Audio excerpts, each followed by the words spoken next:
বুঝলেন দাঁড়াইছি যে আমরা অ্যাডভান্স ফেস্টিভ্যাল অ্যাডভান্স পাইছি না, প্রতি বছর অ্যাডভান্স পাই।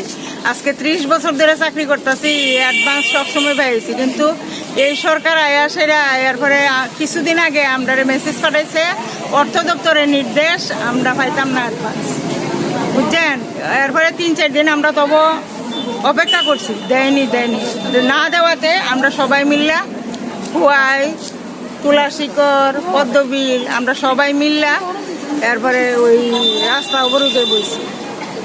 তখন তারা কইছে তারা বলে সই করছে, সই কইরা আমরা কালকে বিকালে তাই বলে আসিল না, মন্ত্রী বলে আসিল না, আয়া সেরা বিকালে সই করছে আমরা দিব কইছে। ওই কারণে আমরা পথ অবরোধ ভঙ্গ করছি আর কি। ওদের আর কিটা সিটিপুকে সিডিপিউ কিটা তোমরা সিডিপিউ আমরা সিডিপিউ দেবরমা দিনেশ দেববর্মা তো ওষিদ জমাতিয়ান না এখন সার্জা আছে অসিত জমাতিয়া সার্জা আছে অজিত জমাতিয়া হ্যাঁ তাই কি কইছে? তাইনে কইছে মন্ত্রী নির্দেশ দিছে দিব কইরা আপনারা পথ অবরোধ তুললেন, এরপরে দিয়া এই 2-1 দিনের মধ্যে আপনারা ঢুকে দিব কইছে।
ভাই আমি তো ইয়ে না, আমি পারতাম না।